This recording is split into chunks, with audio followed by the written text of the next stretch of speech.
Hey, drink all the booze, hack all the things. That's how we're doing it this year.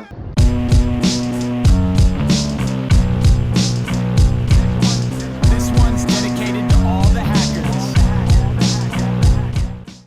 Yo, how's it going everybody? Ray here. Today I actually wanted to bring you more of an informative video on my TF2 configs, my auto exec, CFG, and what I use, because I know it's not the most interesting topic to listen to, or if you have a high performance computer, or basically if you don't play on a laptop, there isn't really much use for this. Now, I actually wanted to make a video like this a really long time ago, last year actually. I had a thumbnail ready that I scrapped and I used for an entirely different video, but you can see it here. So up to date, I had about 3 or 4 people ask me what config I use. I actually also had someone add me recently, about 2 days ago, asking me about my config and my HUD.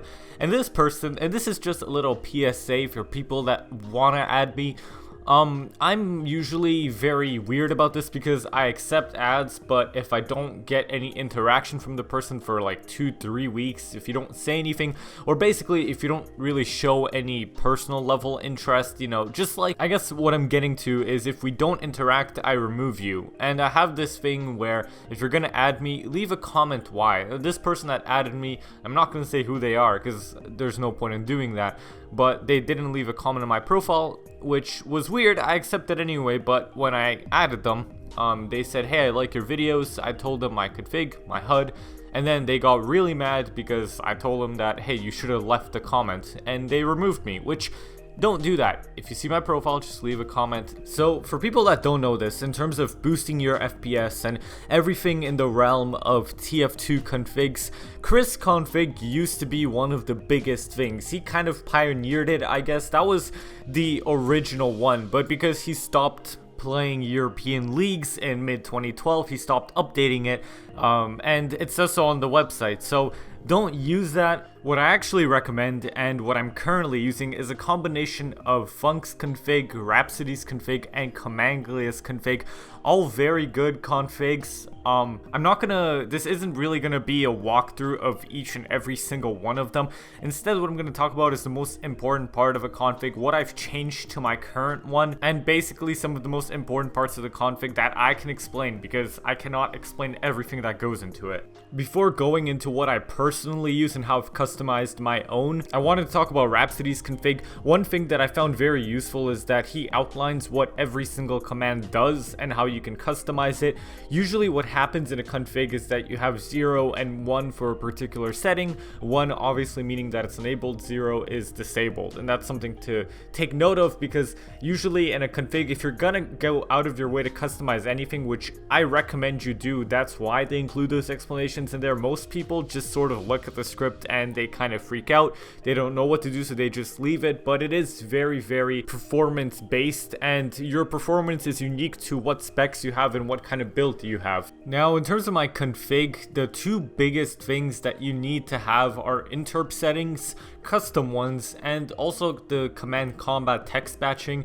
Also very useful. Basically what combat text batching does, if you don't already know, is that when you hit someone, the damage adds up. So basically when you see the damage you dealt on a player, instead of saying 444 over, if you're using the pistol, it will just add all that up and say 12 or something like that. And it's going to be really useful for callouts, especially if you're playing comp, which is very fun. Now, interp settings, I realize some people don't know what that is, so I'll just let Maxxie explain it for you guys. You see these hours?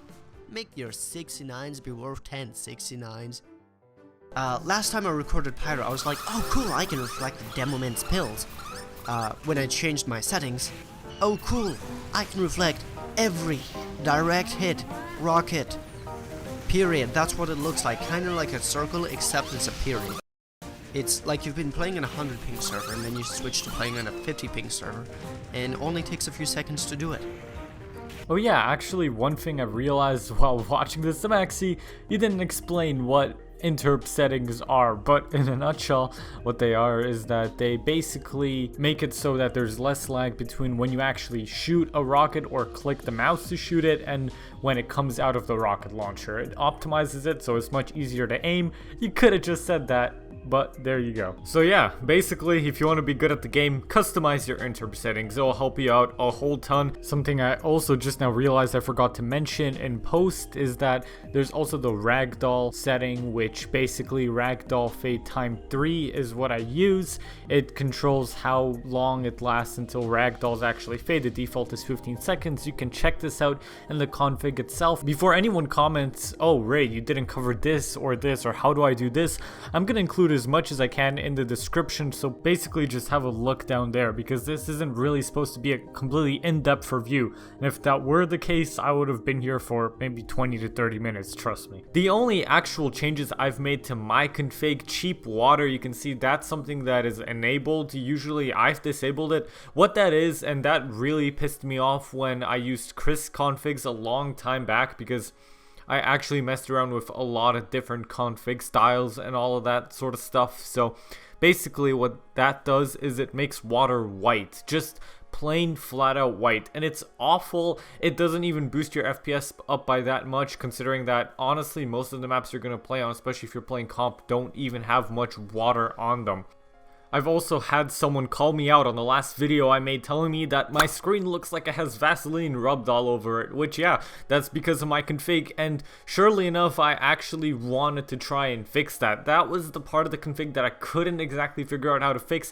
Also, I haven't spent that much time trying to fix it because that doesn't really come up. It's not really so much of a problem on all maps, it's only on some of them, and I can get used to it. I don't know if it bothers you guys that much while you watch my videos, but I enable dynamic lighting, so I'm sure that it has something to do with the matte settings, which I'm currently trying to work on. But if anyone has a fix for that, let me know. Before I end it off here, there is one more thing I wanted to bring attention to, and that's Gamebanana's tweaking guide. Specifically, I want to talk about heap size and what that command is. Basically, it's telling your PC to use a specific amount of RAM for TF2. It's recommended that you use about half of it, as they say on the website, and they give instructions there on how to do it. You can do it yourself. I'm not gonna go over the whole thing. It's more something that I just want to talk about. That's what I personally use, and obviously it's custom for your own PC and the amount of RAM you have. They also give a good explanation of DirectX settings and give a nice outline of what each of them represents and the quality that they stand for. Basically, I use DirectX 9, and that's just because when you record TF2, you want to have good FPS, but you also don't want to compromise your quality completely. And if I did that, obviously people are gonna notice, and for me, because I currently play on a laptop until I'm getting my setup upgraded, which should be sometime in Jan or late December, I have to basically stick with these configs just to make sure that the quality is watchable. Obviously, I've personally never had a problem with playing games on low quality, pretty much ever. The only game that I really feel bad about playing on low quality is Rocket League, because honestly the graphics in that are just amazing, and I hope that I'll be able to play it on high quality soon, and it should all be smooth sailing from there. All in all, that's basically all I had to cover. Just take a look at my config. What a fool, I forgot how to tell you how to actually put it in the game.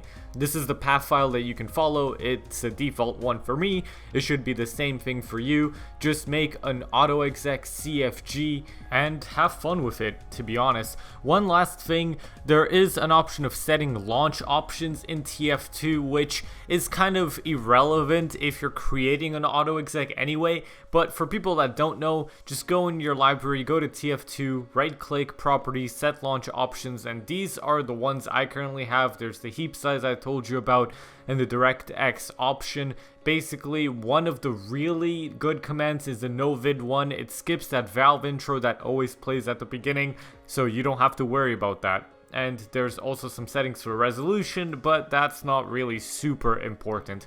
That's all I had to cover though for this one.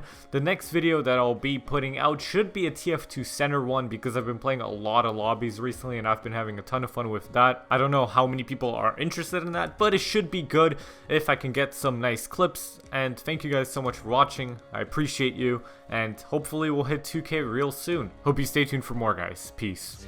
Independent artists, haters try the hardest. Give them bitches bit of attention, they go the farthest. Once you get 100,000 fans, you're a target. The bitches won't stop till you're a goddamn carcass. Shout out for scarce, shaved off my hair, throw the headband on, now I'm living rare. Sipping on espresso, writing lyrics, next tape about to drop, breaking millions of views. Where that shit will not stop, that's the shit you can't.